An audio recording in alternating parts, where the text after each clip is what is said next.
ತಾಯಿ ತಂದೆ ಇಲ್ಲಿ ಇಲ್ಲದಂತಹ ಬಡ ಮಕ್ಕಳಿಗೆ ನಮ್ಮ ಟ್ರಸ್ಟ್ ವತಿಯಿಂದ ಅವರಿಗೆ ಸಂಪೂರ್ಣ ವೆಚ್ಚ ಆಗುವಂತಹ ವಿದ್ಯಾಭ್ಯಾಸಕ್ಕೆ ಏನು ಒಂದು ವೆಚ್ಚ ಆಗುತ್ತೋ ಅದನ್ನು ಸಂಪೂರ್ಣ ನಾವು ಟ್ರಸ್ಟ್ ವತಿಯಿಂದ ನಾವು ಬರ್ಸ್ತೀವಿ ಅಂತ ಹೇಳ್ತಾ ಇದ್ದೀರಿ. ಅದೇ ರೀತಿ ಹಿಂದೂ ಸಮಾಜಕ್ಕೆ ಏನು ಕಾರ್ಯಕ್ರಮಗಳು ಏನೇನು ಮಾಡಬೇಕು ಅಂತ ನಮ್ಮ ಹಿಂದೂ ಸಮಾಜ ಗಟ್ಟಿಯಾಗುವಂಥದ್ದಾಗ್ಬೋದು. ಮತ್ತು ನಾವು ಕ್ವಿಜ್ ಕಾರ್ಯಕ್ರಮ ರಸಪ್ರಶ್ನೆ ಏನು ವರ್ಷ ರಸಪ್ರಶ್ನೆ ಕಾರ್ಯಕ್ರಮ ಮಾಡ್ಕೊಂಡು ಬರ್ತಾ ಇದ್ದೀರಿ. ಅದೇ ರೀತಿ ಈ ವರ್ಷ ನಾವು ಮಾಡ್ತೀರಿ ಅದು ಪ್ರೌಢಶಾಲೆ ಶಿಕ್ಷಣ ಪ್ರೌಢಶಾಲೆ ಮಕ್ಕಳಿಗೆ. ಮತ್ತು ಈಗ ಈ ಯಶಸ್ವಿ ಆಗಿರುವಂತಹ ಶೋಭಾಯಾತ್ರೆ ಮುಂದಿನ 2 ವರ್ಷಕ್ಕೆ ನಾವು 2 ವರ್ಷಕ್ಕೊಂದ್ಸರಿ ಶೋಭಾಯಾತ್ರೆ ಮಾಡಬೇಕು ಅಂತ ನಿಶ್ಚಯ ಮಾಡಿದ್ರಿ. ಮುಂದೆ 2 ವರ್ಷಕ್ಕೆ ಮತ್ತೆ ಶ್ರೀರಾಮ ಶೋಭಾಯಾತ್ರೆ ಮಾಡ್ತೀರಿ, ಮತ್ತೆ ಇನ್ನೂ ಹೆಚ್ಚಾಗಿ ಕಾರ್ಯಕ್ರಮಗಳನ್ನು ಮಾಡ್ತೀರಿ ಅಂತ ಹೇಳ್ತಾ ಇದ್ದೀರಿ. ಎಲ್ಲ ಹಿಂದೂ ಸಂಘಟನೆಗಳು ಈಗ ಬಜರಂಗ ದಳ ಆಗ್ಬೋದು, RSS ಆಗ್ಬೋದು, ಎಲ್ಲ ಹಿಂದೂ ಸಂಘಟನೆಗಳನ್ನ ನಾವು ಒಟ್ಟುಗೂಡಿಸ್ಕೊಂಡು ಶ್ರೀರಾಮ ಶೋಭಾಯಾತ್ರೆನ ಆಚರಣೆ ಮಾಡಿದ್ದೀವಿ. ಹಿಂದೂ ಸಂಘಟನೆಗಳು ಮತ್ತು ಬಜರಂಗ ದಳ ಸಂಘಟನೆಗಳು ಇಲ್ಲೇ ಇದ್ದಾರೆ, ಮತ್ತು RSS ಅವರು ನಮ್ಮ ಜೊತೆ ಇದ್ದಾರೆ, ಮತ್ತು ವಿಶ್ವ ಹಿಂದೂ ಪರಿಷತ್ ಅಂತ ಇಲ್ಲಿ ಅಧ್ಯಕ್ಷರು ಯಾರು ಇಲ್ಲ, ಅದಕ್ಕೆ ನಾವು ಯಾರು ಭೇಟಿಯಾಗಿಲ್ಲ. ವಿಶ್ವ ಪರಿಷತ್ ಅಧ್ಯಕ್ಷರಿಲ್ಲ. ಈಗ ಮನೆ ವಿಶ್ವ ಇದರಲ್ಲಿ ಒಂದು ಶೋಭಾಯಾತ್ರೆಯಲ್ಲಿ ಎಲ್ಲ ವಾಲಂಟಿಯರ್ಸ್ ಕೊಟ್ಟೆ ಆಯಿತು ಅನಿಸುತ್ತಲ್ಲ. ವಾಲಂಟಿಯರ್ಸ್ ಕೊಟ್ಟೆ ಶೋಭಾಯಾತ್ರೆ ತುಂಬ ಅಚ್ಚುಕಟ್ಟಾಗಿ ಶ್ರದ್ಧಾಭಕ್ತಿಯಿಂದ ನಡಿ ವಾಲಂಟಿಯರ್ಸ್ ಕೊಟ್ಟೆ ಶೋಭಾಯಾತ್ರೆ ಆರಂಭ ಒಂದು ಸಂಘಟನೆ ಅಂದರೆ ಒಂದು ವ್ಯವಸ್ಥಿತವಾಗಿ ಬಂದಂಥ ಒಂದು ಹಿಂದೂ ಕಾರ್ಯಕರ್ತರನ್ನಾಗಲಿ ಅಥವಾ ಒಂದು ಸಂಖ್ಯೆನಾಗಲಿ ಒಂದು ಸೂಕ್ತವಾದ ರೀತಿಯಲ್ಲಿ ಮೆರವಣಿಗೆ ಕೆಲಸೋದಾಗಲಿ ಇಲ್ಲ ಒಂದು ಸ್ವಲ್ಪ ಜನರ ಕೊರತೆ ಆಯಿತು ಅಂತ ನಮ್ಮ ಅನಿಸಿಕೆ. ಹಾಗಾಗಿ ನಾವು 2 ತಿಂಗಳು ಇಡೀ ಶಿಡ್ಲಘಟ್ಟ ತಾಲೂಕಿನಲ್ಲಿ ಹಳ್ಳಿಗೂ ಭೇಟಿ ಮಾಡಿದ್ದೀವಿ, ಎಲ್ಲ ಮುಖಂಡಗಳು ಭೇಟಿ ಮಾಡಿದ್ದೀವಿ, ಎಲ್ಲ ಹಿಂದೂ ಸಂಘಟನೆಗಳ ಕಾರ್ಯಕರ್ತರು ಮನೆಗೆ ಭೇಟಿ ಮಾಡಿದ್ದೀವಿ.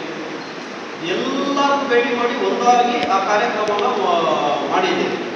ಬಟ್ ಬರೋದು ಬಿಡೋದು ಅವ್ರಿಗೆ ಸೇರಿತ್ತು.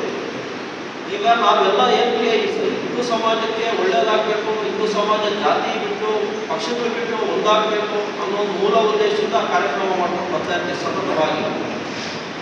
ಹಿಂದೂ ಸಮಾಜನ ಗಟ್ಟಿ ಮಾಡುವಂಥ ಉದ್ದೇಶ ನಮ್ಮದು. ಅದು ಸ್ವಲ್ಪ ಲೇಟ್ ಆಗ್ಬೋದು, ಬಟ್ ವ್ಯವಸ್ಥಿತವಾಗಿ ಮುಂದಿನ ದಿನಗಳಲ್ಲಿ ಶಿಡ್ಲಘಟ್ಟ ತಾಲೂಕಲ್ಲಿ ಹಿಂದೂ ಸಮಾಜನೆಲ್ಲ ಗಟ್ಟಿ ಮಾಡ್ತೀವಿ. ಪ್ರತಿ ವರ್ಷ ಈ ಏನು ಹಿಂದೂ ಸಂಘಟನೆಗಳನ್ನ ಕೂಡಿಸ್ಕೊಂಡೇ ಇದ್ದು ಶೋಭಾಯಾತ್ರೆ ಅಂತ ಏನು ಸಂಘಟನೆ ಇಟ್ಕೊಂಡಿಲ್ಲ ಸಂಘ ಇದು ವತಿಯಿಂದಲೇ ಶೋಭಾಯಾತ್ರೆ ಮಾಡ್ಕೊಂಡಿರ್ತಾರೆ. ಹಿಂದೂ ಸಂಘಟನೆಗಳಂದ್ರೆ ಇವಾಗ ಎಲ್ಲ ಸಂಘಟಿತರೆ, ಈಗ ನಾವೇನು ಹಿಂದೂಗಳಲ್ಲಿದ್ದರೆ ಎಲ್ಲ ಸಂಘಟನೆಗಳವರೆ, ಎಲ್ಲ ಹಿಂದೂ ಸಂಘಟನೆ ನಾವು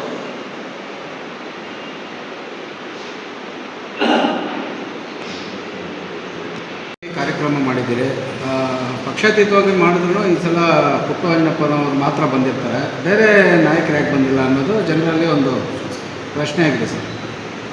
ಶಾಸಕರು ಹೈದರಾಬಾದ್ ಹೋಗ್ತೀನಿ ಅಂತ ಮೊದಲೇ ತಿಳಿಸಿದ್ರು.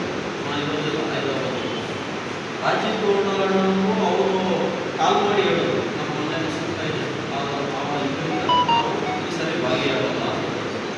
ಪುಟ್ಟಣ್ಣ ಬಂದಿದ್ರು, ಮಾಜಿ ಶಾಸಕ ರಾಜಣ್ಣ ಅವರು ಬಂದಿದ್ರು, ಮುಸಲ್ಮಿನ್ ಬಂದಿದ್ರು, ನರಸಿಂಹಮೂರ್ತಿಯಣ್ಣವರು ಬಂದಿದ್ರು, ಮತ್ತು BJP ಕಾರ್ಯಕರ್ತರು ಬಂದಿದ್ರು, ಕಾಂಗ್ರೆಸ್ ಕಾರ್ಯಕರ್ತರು ಬಂದಿದ್ರು, JDS ಕಾರ್ಯಕರ್ತರು ಬಂದಿದ್ರು, ಎಲ್ಲ ಮತ್ತು ಬೈರೇಗೌಡರು ನಾಗವಾಕುಗಳು ಕಮಿಟಿ ಅಧ್ಯಕ್ಷ ಅವರು ಬಂದಿದ್ರು, ಎಲ್ಲ ಪದಾಧಿಕಾರಿಗಳು ಬಂದಿದ್ರು ಸರ್. ಈ ಒಂದು ಕಾರ್ಯಕ್ರಮದಿಂದ ಏನು ಸಂದೇಶ ಸಾರ್ದಂಗೆ ಆಯ್ತು ಸರ್? ಈ ಒಂದು ಕಾರ್ಯಕ್ರಮದಿಂದ ನಾವೆಲ್ಲ ಹಿಂದೂಗಳು ಮೊದಲನೇದಾಗಿ ನಮಗೆ ಫಸ್ಟ್ ಜಾತ್ಯತೀತವಾಗಿರಬೇಕು, ಪಕ್ಷಾತೀತವಾಗಿರಬೇಕು, ನಾವೆಲ್ಲ ಹಿಂದೂಗಳು ಒಂದು ಅನ್ನೋ ಒಂದು ಮೂಲ ಉದ್ದೇಶದಿಂದ ನಾವು ಈ ಕಾರ್ಯಕ್ರಮ ಮಾಡ್ಕೊಂಡು ಬರ್ತಾ ಇದ್ದೀವಿ. ಈ ಕಾರ್ಯಕ್ರಮನ ಮುಂದಿನ ದಿನಗಳಲ್ಲಿ ಇನ್ನೂ ಸಂಘಟಿತವಾಗಿ ಇನ್ನೂ ನಾವು ಹಿಂದೂಗಳೆಲ್ಲ ಕ್ರಾಂತಿಕಾರಿಗಳಾಗಬೇಕು. ಮೊದಲನೇದಾಗಿ ನಾವು ಹಿಂದೂಗಳು ಏನು ಇದ್ದೀವಿ ಕ್ರಾಂತಿಕಾರಿಗಳಾಗಿ ಜಾತಿನ ಪಕ್ಷನ ಮನೆಯಲ್ಲಿಟ್ಟು ಹೊರಗಡೆ ಬಂದಾಗ ನಾವೆಲ್ಲ ಹಿಂದೂ ಅನ್ನೋ ಒಂದು ಇದನ್ನು ಘೋಷವಾಕ್ಯವಾಗಿಸ್ಕೋಬಾರ್ದು. ಇದನ್ನು ನಾವು ಆಚರಣೆ ಮಾಡಬೇಕು. ಆಚರಣೆ ಮಾಡಿದ ಪಕ್ಷದಲ್ಲಿ ಮಾತ್ರ ಹಿಂದೂಗಳು ಸಂಘಟಿತರಾಗ್ತಾರೆ ಅಂತ ಹೇಳಕ್ ಬಯಸ್ತಾ ಇದ್ದೀವಿ ಸರ್. ಶ್ರೀರಾಮ ಶೋಭಾ ಆಚರಣಾ ಟ್ರಸ್ಟ್ಗೆ ಒಂದು ಮನವಿ ಏನಂತ ಹೇಳಿದ್ರೆ, ಇದೇ ಮುತ್ತೂರು ಗ್ರಾಮದಲ್ಲಿ ಹಲವು ಹಳ್ಳಿಗಳಲ್ಲಿ ದೇವಾಲಯಗಳಿಗೆ ಇಂದಿಗೂ ದಲಿತರನ್ನು ಪ್ರವೇಶ ಮಾಡಿಸ್ತಾ ಇಲ್ಲ. ನೀವ್ಯಾಕೆ ಅದರ ವಿರುದ್ಧವಾಗಿ ಹೋರಾಟ ಮಾಡಿ ಇದಕ್ಕೆ ಎಲ್ಲರಿಗೂ ಸಮಾನವಾಗಿ ನಾವೆಲ್ಲ ಒಂದು ನಾವೆಲ್ಲ ಹಿಂದೂ ಅನ್ನೋ ಘೋಷವಾಕ್ಯಕ್ಕೆ ಅರ್ಥ ಬರುತ್ತೆ? ಈಗ ಏನು ನೀವು ಹೇಳಿದ್ರೆ ಮುತ್ತೂರಲ್ಲಿ ಬಿಡ್ತಾ ಇಲ್ಲ ಅಂತ, ಈಗ ಇಲ್ಲಿ ನಾವಿರೋರೆಲ್ಲ ಹಿಂದೂಗಳೇ, ಎಲ್ಲರೂ ಅದಕ್ಕೆ ಹೋಗಿ ವಿರೋಧ ಮಾಡೋಣ. ನಮಗೇನು ಹಿಂದೂಗಳೆಲ್ಲರಿಗೂ ಭಾರತ ದೇಶದಾದ್ಯಂತ ಹಿಂದೂಗಳೆಲ್ಲ ಎಲ್ಲ ದೇವಸ್ಥಾನಗಳಲ್ಲಿ ಮುಕ್ತವಾಗಿ ಅವರಿಗೆ ದರ್ಶನದ ಅವಕಾಶ ಮಾಡಿಕೊಡ್ಬೇಕು. ಯಾರೋ ಕೆಲವರು ಅವಿವೇಕಗಳು ಮಾಡುವಂಥ ಕೆಲಸಕ್ಕೆ ಇಡೀ ಹಿಂದೂ ಸಮಾಜ ತಲೆ ತಗ್ಸುವಂಥ ಕೆಲಸ ಆಗುತ್ತೆ. ಅದ್ರ ವಿರುದ್ಧ ನಾವೆಲ್ಲ ಧ್ವನಿ ಎತ್ತೋಣ. ನಾವೆಲ್ಲರಿಂದ ಇವಾಗ ನೀವು ಹೇಳ್ದಂಗೆ ಅದನ್ನು ಮಾತಾಡೋಣ. ಎಲ್ಲ ನಾವು ಧ್ವನಿ ಎತ್ತಿ ನಾವೆಲ್ಲ ಒಂದಾಗಿ ಎಲ್ಲ ದೇಶಗಳಲ್ಲೂ ಎಲ್ಲ ಜಾತಿಗಳಿಗೂ ಮುಕ್ತವಾದ ದರ್ಶನದ ಅವಕಾಶ ಕೊಡಬೇಕು ಅಂತ ಮತ್ತೊಮ್ಮೆ ಎಲ್ರಿಗೂ ಹೇಳ್ತಾ ಇದ್ದೀನಿ. ಯಾರ್ಯಾರು ಇವಾಗ ಆ ಕೆಲಸ ಮಾಡ್ತಾ ಇದ್ದಾರೆ, ಕೆಲವು ಹಳ್ಳಿಗಳಲ್ಲಿ ಬಿಡಲ್ಲ ಅಂತ ಹೇಳ್ತಾರೆ, ಅವ್ರಿಗೆಲ್ಲ ಈ ಮಾಧ್ಯಮದ ಮುಖಾಂತರ ಹೇಳಕ್ಕೆ ಇಷ್ಟಪಡ್ತಾ ಇದ್ದೀನಿ. ಆ ಥರ ದೇವಸ್ಥಾನಗಳಲ್ಲಿ ಬಿಡದಿರ್ತಕ್ಕಂಥದ್ದು ನೀವು ಯಾವಾಗ ಭೇಟಿ ಮಾಡಿಲ್ಲ. ನೀವು ಶೋಭಾಯಾತ್ರೆ ಅಂದ್ಕೊಂಡು ಶೋಭಾಯಾತ್ರೆ ಕಾರ್ಯಕ್ರಮ ಮಾತ್ರ ಅಟೆಂಡ್ ಆಗಿತ್ತು. ಅದು ಬಿಟ್ಟು ಎಲ್ಲೂ ಕೂಡ ನಿಮ್ಮ ಸಂಘಟನೆಯಿಂದ ಯಾವುದೇ ಕಾರ್ಯಕ್ರಮ ಭಾಗವಹಿಸ್ತೀವಿ. ನಾವು ಬರೀ ಶೋಭಾಯಾತ್ರೆ ಮಾಡಿದ್ವಿ ಅಂತ ಯಾರು ಹೇಳಿದ್ರು? ಮೊನ್ನೆ ರಸಪ್ರಶ್ನೆ ಕಾರ್ಯಕ್ರಮ ಮಾಡಿದ್ದೀರಿ. ಮೊನ್ನೆ ಕ್ರೀಡಾ ಸ್ಫೂರ್ತಿಯಲ್ಲಿ ಒಬ್ಬ ವಿದ್ಯಾರ್ಥಿ ಬಂದು ನಿಮ್ಮ ಟ್ರಸ್ಟಿಂದ ಏನಾದರೂ ನಮ್ಗೆ ಸಹಾಯ ಮಾಡಿ ಅಂದಾಗ ಅವ್ರ ಕ್ರೀಡೆಗೆ ನಾವು ಸಹಾಯ ಮಾಡಿದ್ದೀರಿ. ಹಿಂದೂ ಸಮಾಜಕ್ಕೆ ಏನೇ ಮುಂದೆ ಕಾರ್ಯಗಳು ಬೇಕಂದರೆ ಮಾಡ್ತೀರಿ, ಆಗುತ್ತೆ.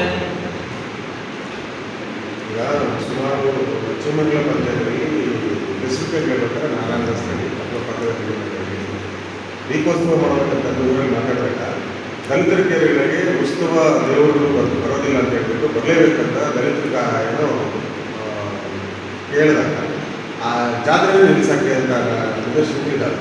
ನೀವು ಏನು ಹೇಳ್ತೀರಿ? ಅದ್ರ ವಿರುದ್ಧ ಈ ಕಾಲ ನಾನು ಹೇಳಿದೆ, ಎಲ್ಲ ಕಡೆ ಭಾರತದಾದ್ಯಂತ ಜಾತಿ ಬೇಡ, ನಾವೆಲ್ಲ ಹಿಂದೂಗಳೊಂದು, ಎಲ್ಲ ಜಾತ್ರೆಗಳಲ್ಲಾಗ್ಬೋದು, ದೇವಸ್ಥಾನಗಳಲ್ಲಾಗ್ಬೋದು, ಎಲ್ಲ ನಮ್ಮ ಹಿಂದೂಗಳಿಗೆ ಮುಕ್ತವಾದ ದರ್ಶನಾವಕಾಶ ಅಂತ ಪದೇ ಪದೇ ನಾವು ನಿಮ್ಮ ಮಾಧ್ಯಮದ ಮುಖಾಂತರ ಎಲ್ಲರಿಗೂ ಹೋಗ್ತಾ ಇದ್ದೀವಿ.